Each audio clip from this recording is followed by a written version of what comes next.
Bonsoir, que le Seigneur vous bénisse. Alors je ne sais pas trop parler l'arabe, mais je vous dirai Salem Mahalikum. Alléluia. Alors j'aurais voulu vous parler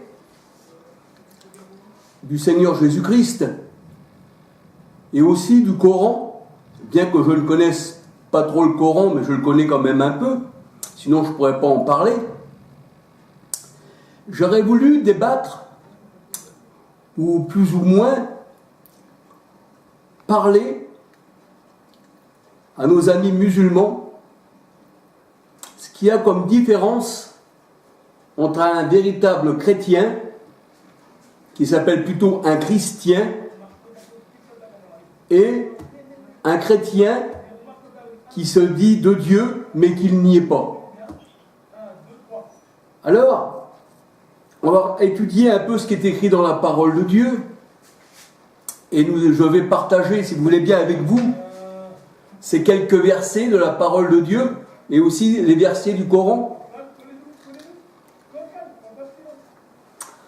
Alors, la parole de Dieu nous dit que Marie, mère de Jésus-Christ, pas mère de Dieu, mais mère de Jésus-Christ, était vierge. Alors Marie était vierge et elle n'a pas connu d'homme. C'est ce que nous dit la parole de Dieu. Marie était vierge et elle n'a pas connu d'homme. C'est ce que nous dit aussi la parole de Dieu. Et le Coran dit aussi que Marie était vierge et qu'elle n'a pas connu d'homme.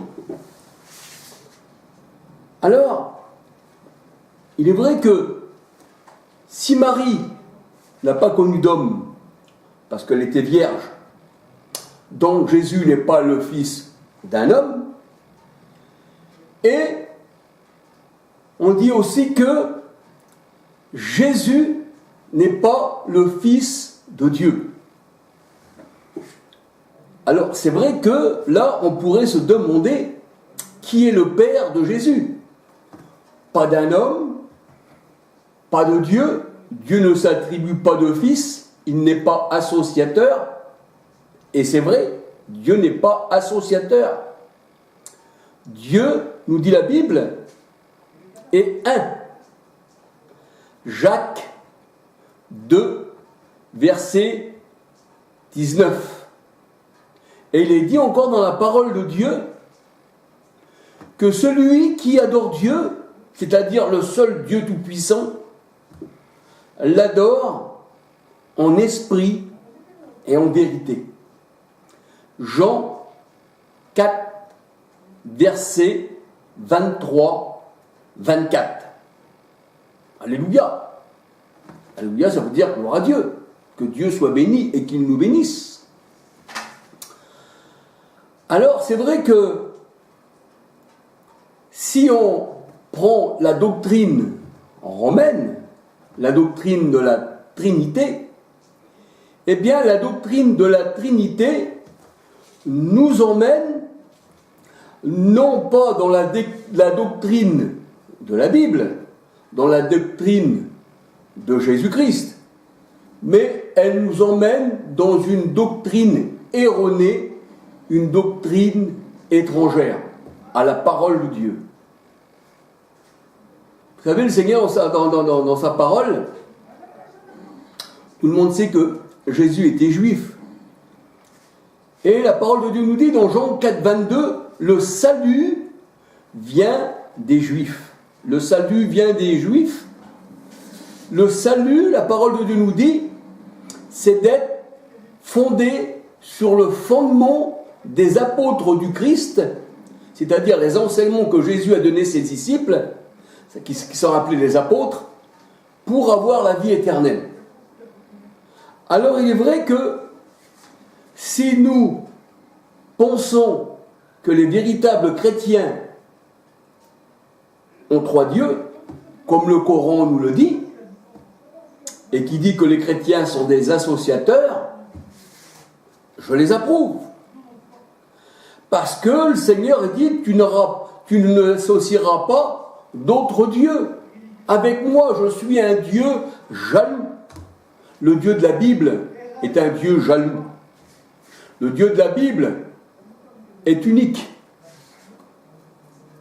1 Corinthiens 8, versets 4, 5, 6 nous dit: pour le monde, il y a plusieurs dieux, il y a plusieurs idoles. Mais pour nous, nous dit la Bible, il n'y a qu'un seul Dieu. Comme il peut y avoir un seul soleil, voyez-vous, qui éclaire tous les hommes. Et la Bible, elle dit que Dieu est notre lumière. Psaume 119, verset 105.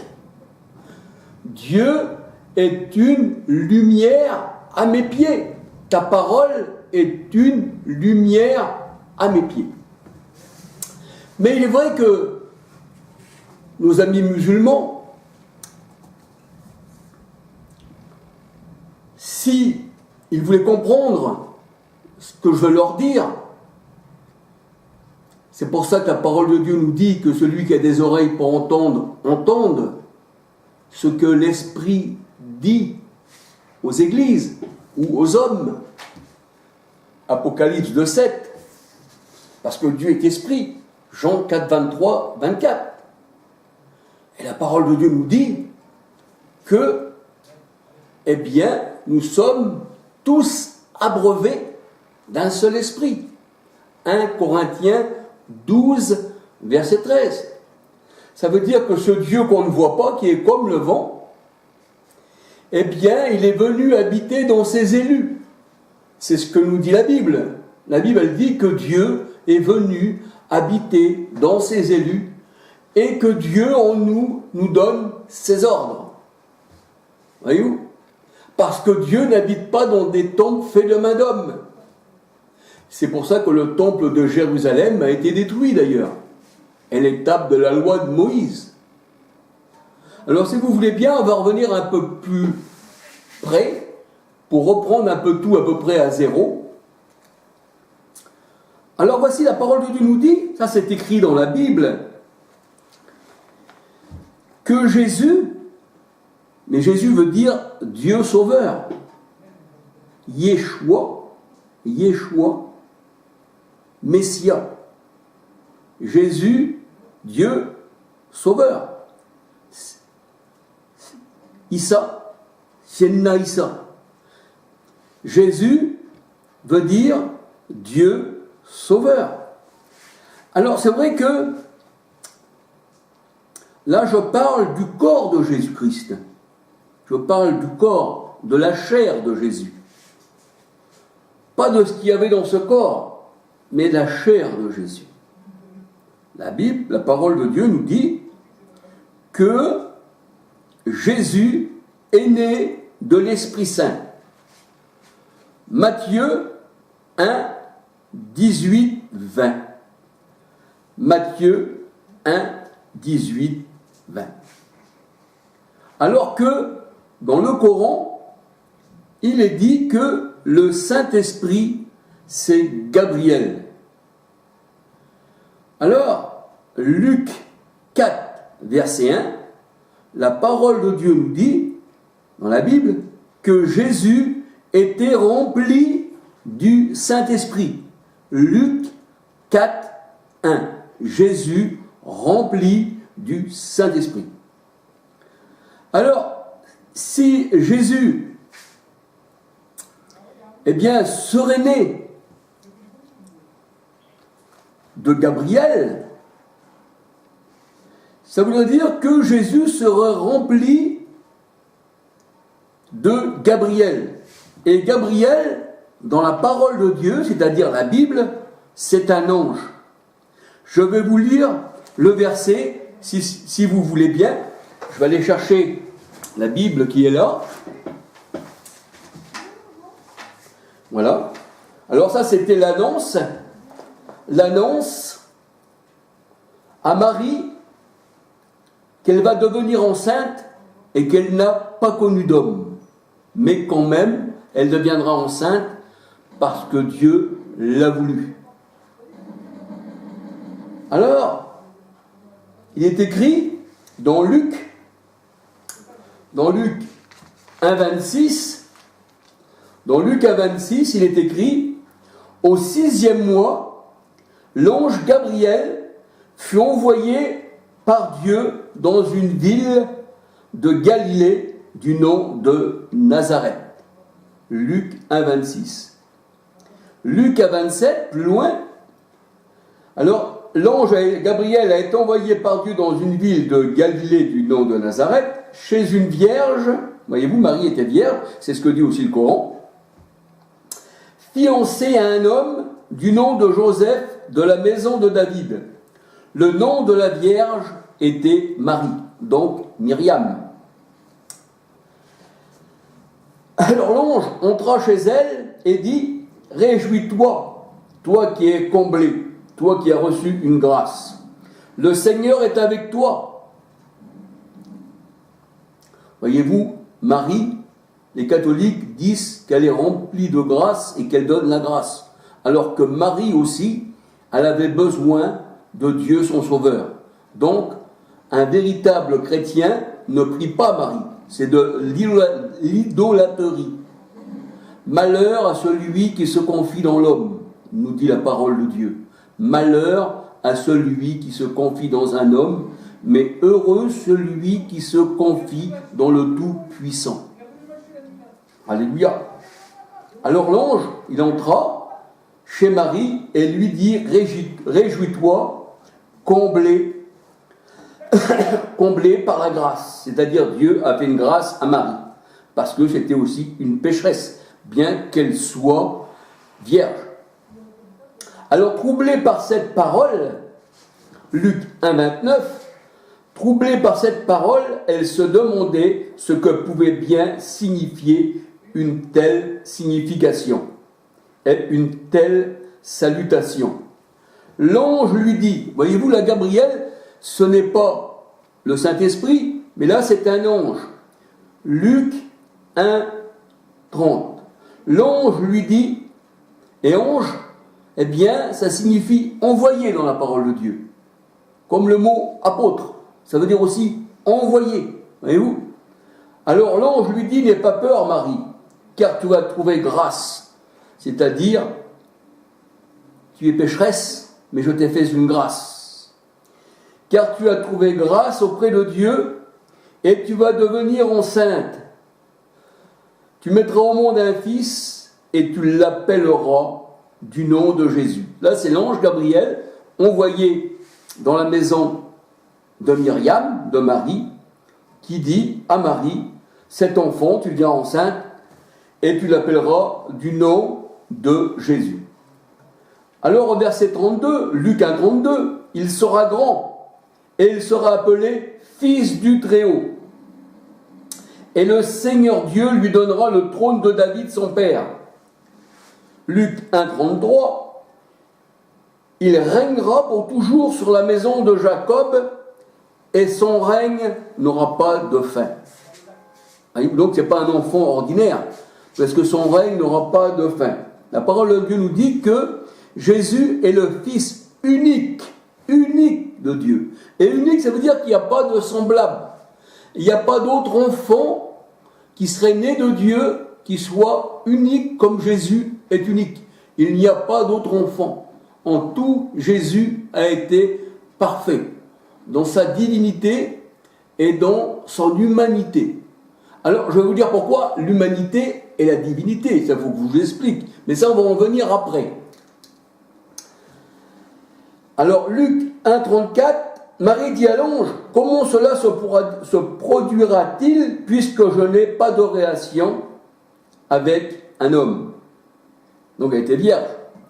L'ange lui répondit, c'est-à-dire l'ange Gabriel, et l'ange Gabriel dit, l'Esprit Saint viendra sur toi, et la puissance du Très-Haut te couvrira de son ombre. C'est pourquoi l'enfant qui naîtra sera saint. Saint, dans la parole de Dieu, ça veut dire être séparé du monde, ne pas faire les choses du monde. Et c'est ce qu'un chrétien véritable fait. Un chrétien véritable ne boit pas, il ne se prosterne pas devant les idoles, devant aucune statue, devant aucun homme, Il n'adore pas trois dieux, il adore un seul Dieu, et il se préserve du monde. Et même Jésus l'a dit dans sa parole, « Je ne suis pas du monde, disait Jésus. Je ne suis pas du monde, mais vous aussi, vous n'êtes pas du monde. » Alors, le monde, pour Jésus, pour la Bible, ça veut dire que le monde est contraire à Dieu. Parce que le monde ne marche pas comme Dieu veut. Le monde boit. Le monde se drogue. Le monde, il ment. Le monde essaye d'avoir de l'argent par tous les moyens. Le monde se dit croyant, mais il renie ce que Dieu est. On ne peut pas dire qu'on marche avec Dieu qui est saint, ça veut dire sans tache, ça veut dire que c'est une lumière, Dieu. C'est un vent, c'est un souffle. Voyez-vous ? Et il est pur. Nul n'est plus pur que Dieu. Et la parole de Dieu nous dit que nous aussi, on doit être comme Dieu est. Voyez-vous ? On doit être à la ressemblance de Dieu. Mais pas de notre vouloir à nous, parce que l'homme ne peut rien. Mais si on est au Seigneur, 2 Corinthiens 3,17 dans la Bible. Or, le Seigneur, c'est l'Esprit. Ça veut dire, si on est à Dieu qui est Esprit, Jean 4, 23, 24, or, le Seigneur, c'est l'Esprit, et qu'il n'y a un seul Esprit. La parole de Dieu nous dit qu'il n'y a qu'un seul Esprit. 1 Corinthiens 12, 13. Eh bien, si on marche selon cet Esprit qui est Dieu, et selon ses commandements, eh bien, on marche dans la sainteté, on ne marche plus comme le monde marche. Voyez-vous ? Alors l'ange lui répondit, l'Esprit Saint viendra sur toi, et la puissance du Très-Haut te couvrira de son ombre. C'est pourquoi l'enfant qui naîtra sera saint. Il sera appelé Fils de Dieu. Il sera appelé Fils de Dieu. Alors, quand on dit Fils de Dieu, Dieu ne s'attribue pas de fils, j'en suis certain. Dieu ne s'attribue pas de fils comme si qu'il avait besoin d'une divinité à côté de lui. Dieu ne s'associe pas. Dieu n'est pas associateur. C'est ce que dit Mahomet dans le Coran. Dieu n'est pas associateur. Ô gens du livre, ne dites pas trois. Ne dites pas trois. Vous avez associé Marie aussi à vos divinités, et vos statues et vos idoles. Ne dites pas trois. Vous savez que la religion romaine, la religion catholique, c'est Constantin, c'était un empereur. Et qu'on regarde les religions du monde, surtout les religions d'Égypte, et j'ai fait des vidéos d'ailleurs, j'ai fait des vidéos que vous pouvez regarder, vous mettez YouTube, vie et lumière, d'Orkel, similitude. Et vous allez voir que ces images-là, vous allez voir que les dieux païens étaient adorés par trois. Et les catholiques ont repris ces dieux païens et les ont mis dans leur Bible falsifiée.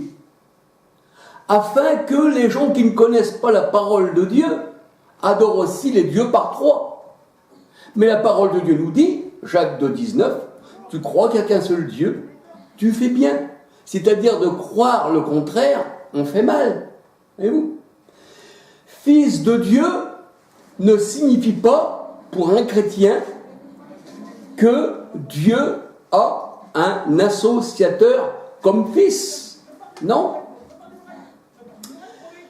Quand on dit fils, pour Dieu, fils, ça veut dire sorti de Dieu, fait de Dieu. Voyez-vous ? Mais quand on dit Jésus, quand on l'appelle fils, c'est selon ce qu'il est, selon la chair, selon le corps, mais pas selon l'esprit. Parce que le corps de Jésus, Hébreux 10, verset 5, la Bible dit Hébreux 10, verset 5, la Bible dit, en parlant de Jésus, comme si Jésus parlait, tu me formas un corps, et j'ai dit, voici, je viens faire ta volonté. Donc Dieu forma le corps de Jésus, forma la chair de Jésus. Et cette chair, bien sûr, n'est pas Dieu. Mais cette chair, comme la parole de Dieu nous dit, dans Matthieu 1, 18, 20, cet enfant a été conçu du Saint-Esprit. Cet enfant vient du Saint-Esprit. Et la parole de Dieu nous dit que Dieu est saint, séparé du monde, de toute tache du monde, qu'il est pur. Donc Dieu est saint. Et la parole de Dieu, elle dit que Dieu est esprit. Jean 4, 23, 24. Et il est saint. Je suis saint, moi l'Éternel. Et vous serez saints. Et où? Donc ça veut dire que Dieu nous sanctifie, qu'il nous rend saints. Mais Dieu est saint, il est esprit. Et la Bible dit, le corps de Jésus a été conçu du Saint-Esprit. A été conçu du Saint-Esprit. Donc, Dieu façonna le corps de Jésus. Et dans la Bible, il a encore dit, pas moi qui le dis, c'est la Bible. Jean 2, 19, 20, 21. Jean 2, 19, 20, 21. Jésus, en tant qu'homme, disait, détruisez ce temple.